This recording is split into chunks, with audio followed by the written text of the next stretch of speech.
പ്രിയപ്പെട്ട സുഹൃത്തുക്കളെ, ചരിത്രവും പ്രേമവും ഒത്തുചേർന്ന എത്രയെത്ര കൃതികൾ വാഴ്ത്തപ്പെട്ടിട്ടുണ്ട്. അതിമനോഹരങ്ങളാണ് അവയെന്ന്. CV രാമൻപിള്ളയുടെ മാർത്താണ്ഡവർമ്മ എന്ന നോവലും അത്തരത്തിലുള്ള ഒന്നാണ്.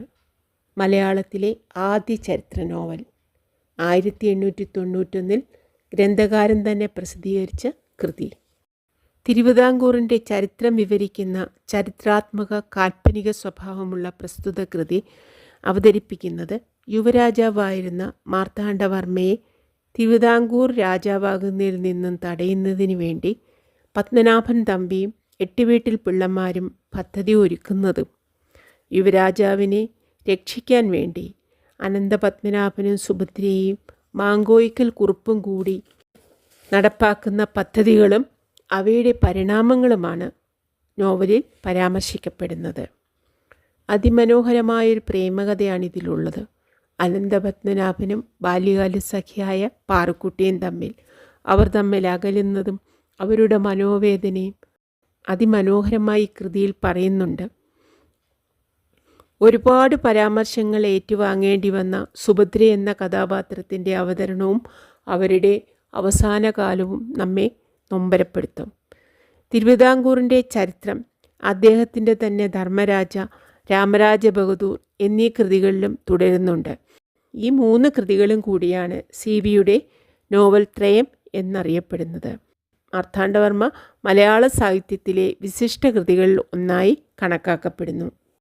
വായിക്കാം. 1-ാം അധ്യായം. വീണിതല്ലോ കിടക്കുന്നു ധരണിയിൽ ശോണിതവും അണിഞ്ഞ അയ്യോ ശിവശിവ, നല്ല മരതക കല്ലിനോടൊത്തൊരു കല്യാണരൂപൻ കുമാരൻ മനോഹരൻ.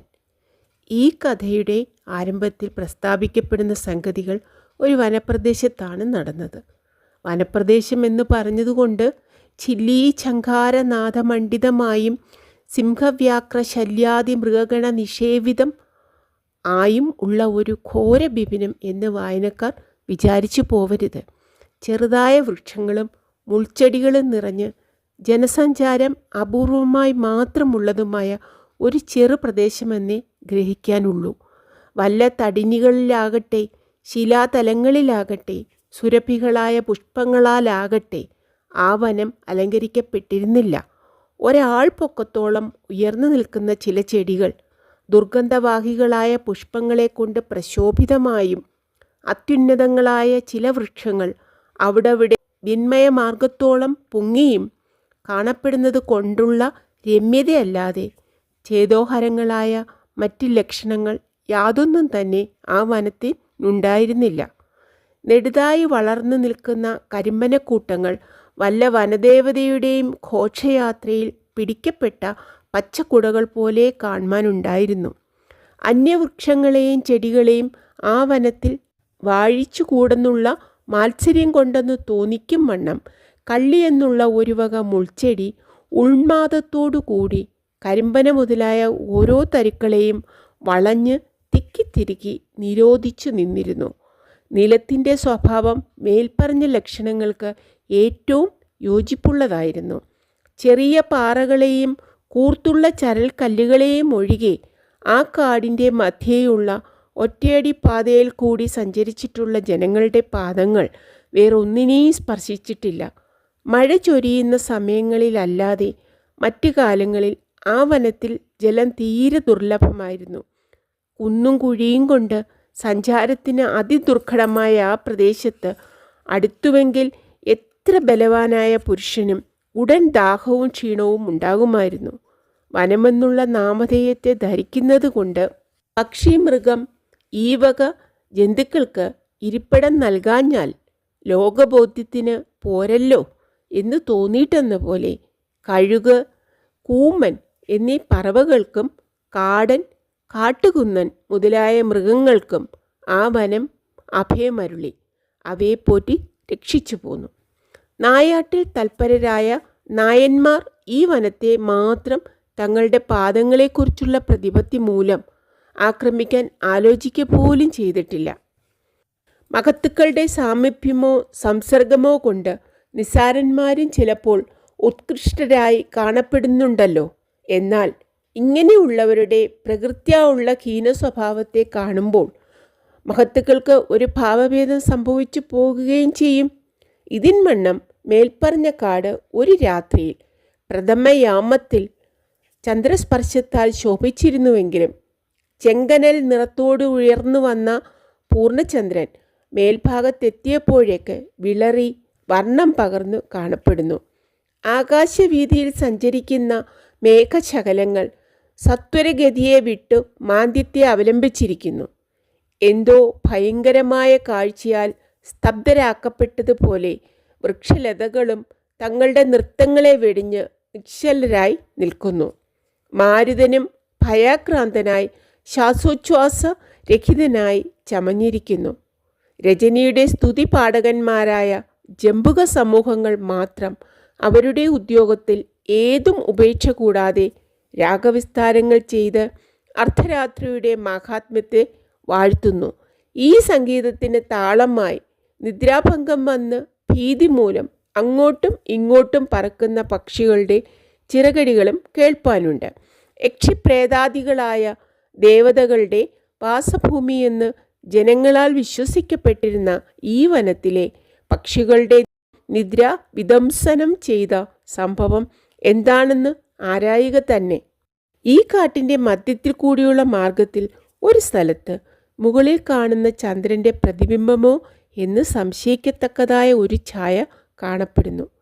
സമീപ വീക്ഷണത്തിന് ദൃശ്യമാകുന്നത് അതിഘോരമായുള്ള ഒരു കാഴ്ചയാണ്. മാർദ്ദവം എന്നതറിഞ്ഞിട്ടില്ലാത്ത ആ നിലത്ത് തൻ്റെ ദേഹത്തിൽ നിന്ന് പ്രവഹിച്ചതായ കടുനിണത്തിൽ മഗ്നനായിട്ട് ദിവ്യവിഗ്രഹനായ ഒരു പുരുഷൻ മരണവേദന കൊണ്ട് കൈകാലുകൾ നിലത്തടിച്ചും അയ്യോ നാരായണ, അമ്മേ എന്നിങ്ങനെയെല്ലാം അതിദയനീയമാം വണ്ണം ഇടയ്ക്കിടെ ആർത്തസ്വരത്തിൽ വിളിച്ചും ശ്വാസം മുട്ടി ചിലപ്പോൾ ഭൂമിയിൽ നിന്ന് പൊങ്ങി വീണ്ടും പതിച്ചും ചരമപ്രാന്തസ്ഥനായി കിടക്കുന്നു. ദേഹത്തിൽ അവിടെ അനേകം വെട്ടുകളേറ്റ് അതുകളിൽ നിന്ന് അപ്പോഴും രക്തം തിളച്ചു പൊങ്ങുന്നു. അരയിൽ ധരിച്ചിരിക്കുന്ന വസ്ത്രം രക്തത്താൽ മുങ്ങിയിട്ട് കാലോട് പതിഞ്ഞു കാണപ്പെടുന്നു. തലയിൽ ധരിച്ചിരുന്ന വസ്ത്രം ഒരു ചെടിമേൽ വീണ് കിടക്കുന്നു. വലത് കരത്തിന് സമീപത്ത് പിടിവിട്ട് കിടക്കുന്ന ഖഡ്ഗത്തിൽ രക്തപാനം അത് ധാരാളമായി കഴിച്ചതിൻ്റെ ലക്ഷണങ്ങൾ കാണുന്നുമുണ്ട്. വെട്ടുകളേറ്റ് ശകലിതമായിരിക്കുന്ന ഒരു പരിച സമീപത്തുള്ള ഒരു വൃക്ഷത്തിൽ നിന്ന് വെട്ടുകൾ കൊണ്ട് തന്നെ അറ്റു ചിതറിക്കിടക്കുന്ന ലതകളുടെയും ശാഖാഗ്രങ്ങളുടെയും ഇടയിൽ കിടക്കുന്നു. അതിന്മേലുള്ള വെള്ളിക്കുമിളകളിൽ ചന്ദ്രരശ്മി പതിക്കിയാൽ ഏറ്റവും ശോഭിച്ചും ചുറ്റുമുള്ള ചെടികൾ പാദാഘാതം കൊണ്ട് ഒടിഞ്ഞും നിലത്തോട് പതിഞ്ഞും ചരൽക്കല്ലുകൾ പൊടിഞ്ഞും എല്ലാം രക്തകണങ്ങൾ അണിഞ്ഞും കാണപ്പെടുന്നു. മരണാവസ്ഥയിൽ കിടക്കുന്ന ഈ യുവാവിന് 20-ലധികം വയസ്സ് കാണുകയില്ല. തല വളർത്തി ഭുജത്തോളം നീട്ടി കണ്ടിച്ചിരിക്കുന്നു.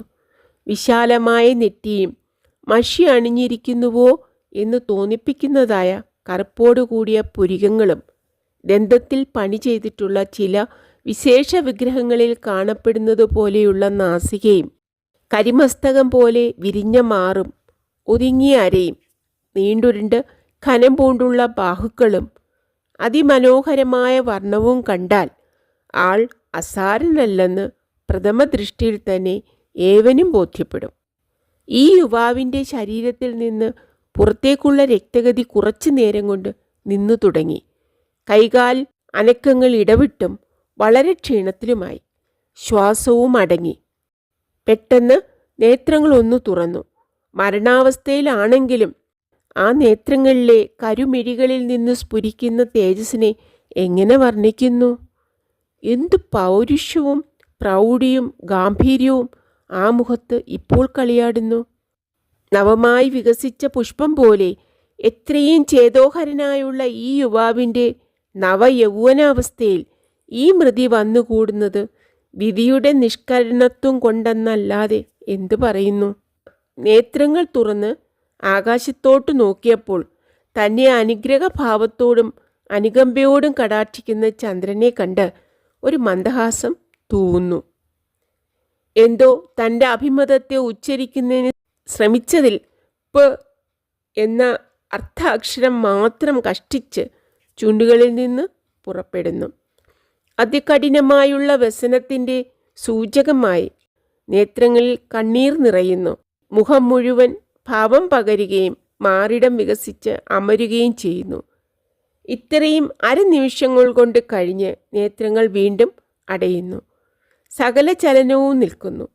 ലോകസാക്ഷികളോട് യാത്രയും ചൊല്ലി കാമോപമനായ ആ യുവാവ് ചരമഗതിക്ക് സന്നദ്ധനാകുന്നു. മാതാപിതാക്കന്മാരുടെയോ ഭാര്യാബന്ധുക്കളുടെയോ വാത്സല്യത്തോടു കൂടിയുള്ള അവസാന ശുശ്രൂഷകളൊന്നും കൂടാതെ ഈ തേജോരൂപന് ഈ വിധമായ മരണം സംഭവിക്കുന്നതിന് സംഗതിയാക്കിയ പാപകർമ്മം എന്താണെന്നുള്ള അന്വേഷണം നിഷ്ഫലമായുള്ളതാണ്. ഇന്ദ്രിയങ്ങൾക്ക് ഗോചരങ്ങളല്ലാത്തതായ സംഗതികളെപ്പറ്റി പ്രതിപാദിക്കുന്നതിന് പ്രത്യേകം ഒരു പാണ്ഡിത്യം വേണം. അതിനാൽ ഈ മരണം സംബന്ധിച്ചുള്ള ലൗകിക അന്വേഷണങ്ങളെ മാത്രം ചെയ്യുകയല്ലാതെ ആത്മീയമായുള്ള പൂർവോത്തര സംബന്ധങ്ങളെപ്പറ്റി ഈ കഥയിൽ വായനക്കാർക്ക് ഒരറിവും കൊടുക്കാൻ ശ്രമിക്കുന്നില്ല. കലഹകാരണങ്ങളെ കനകം, കാമിനി എന്നിങ്ങനെ രണ്ട് വകയായിട്ട് കുഞ്ചൻ എന്ന കവിമുഖ്യൻ വിഭാഗിച്ചിട്ടുണ്ട്. ഇതുകളിൽ കനകാംശ കൊണ്ടല്ല ഈ കൊല ചെയ്യപ്പെട്ടതെന്ന് ഒരു സംഗതിയാൽ തന്നെ പ്രത്യക്ഷപ്പെടുന്നുണ്ട്. കർണങ്ങളിൽ മിന്നുന്ന 2 കുണ്ടലങ്ങളെയും കൈവിരലിൽ കിടക്കുന്ന നവരത്ന ഖചിതമായ അങ്കുലിയത്തെയും തസ്കരന്മാർ ഉപേക്ഷിക്കുമെന്ന് തോന്നുന്നില്ല.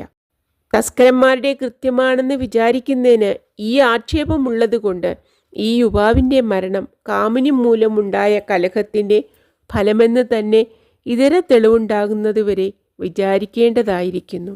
എന്ത് കാരണത്താലായാലും വഞ്ചക പ്രയോഗത്താൽ വന്നിട്ടുള്ള മൃതിയെന്ന് തീർച്ചയാക്കുന്നതിൽ യാതൊരു ആക്ഷേപവുമില്ല.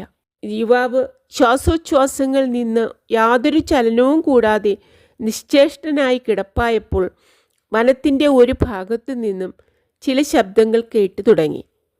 കാട്ടുചെടികളിന്മേലും കല്ലുകളിന്മേലും ജോഡുകൾ പതിയുന്നതിൻ്റെ ശബ്ദമാണ് മുഖ്യമായി കേൾക്കുന്നത്.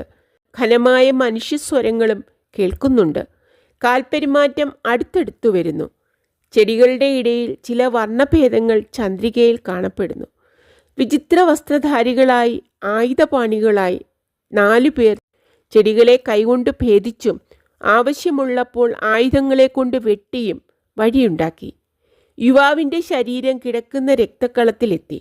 അവർ കുപ്പായങ്ങളും 3-4 ആളുകൾക്ക് വിഷമം കൂടാതെ കടന്നിരിക്കുന്നതിന് സ്ഥലമുള്ളതുമായ കാലുറകളും മിന്നുന്ന കിരീടങ്ങളും നാനാവർണ്ണം കലർന്നുള്ള അരക്കെട്ടുകളും ധരിച്ച് വാൾ, കുന്തം മുതലായ ആയുധങ്ങളും വഹിച്ചിരുന്നു. സ്വർണവസ്ത്രധാരിയായ ഒരു യുവാവും ഗജവിഗ്രഹനായി ദണ്ഡധാരിയായ ഒരു വയോധികനും 2 ഭയങ്കരാകാരന്മാരായ ഭൃത്യന്മാരും ആയ ഈ 4 ആളുകളും യുവാവ് കിടക്കുന്ന പ്രദേശത്തെത്തിയപ്പോൾ ഒരുപോലെ ഞെട്ടി പിറകോട്ട് മാറി.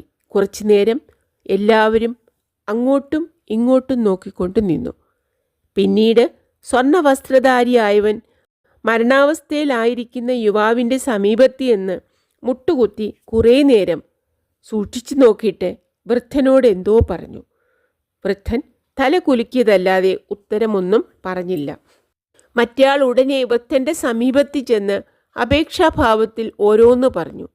ഒടുവിൽ ഊക്കനായ വൃദ്ധൻ തൻ്റെ ഉദരഭാരത്തെ വഹിച്ചുകൊണ്ട് നരച്ച വെള്ളിക്കമ്പികൾ പോലെ ഉദരത്തോളം എത്തിയിട്ടുള്ള താടിയെ കൈകൊണ്ട് പ്രേമത്തോട് തടവി ഒതുക്കിയിട്ട് മരിക്കുന്നവനോ മരിച്ചവനോ ആയ യുവാവിൻ്റെ അടുത്ത് ചെന്ന് വടിയെ ബലമായി നിലത്തൂന്നിയും മുട്ടിൽ കൈകൊടുത്തും നരച്ചുള്ള പുരികങ്ങളെ ചുളുക്കിയും വളരെ ബുദ്ധിമുട്ടി ഒരു വിധത്തിൽ ഒന്ന് കുനിഞ്ഞ് മുറിവേറ്റിട്ടുള്ള ഭാഗങ്ങളെ നോക്കി നിർണയപ്പെടുത്തുകയും മാറിൻ്റെ ഇടത് ഭാഗത്ത് അല്പനേരം കൈവച്ചുകൊണ്ടിരിക്കുകയും ചെയ്തതിൻ്റെ ശേഷം താഴ്ന്നതിനുണ്ടായതിലും അധികം പ്രയാസങ്ങൾ ചെയ്ത് ഉയർന്ന് തന്നോട് കൂടിയ യുവാവിനോട് ആവി യന്ത്രത്തിൽ നിന്നും ഫും ഫും എന്ന് പുക പൊങ്ങുന്ന സ്വരത്തിൽ എന്തോ പറഞ്ഞു.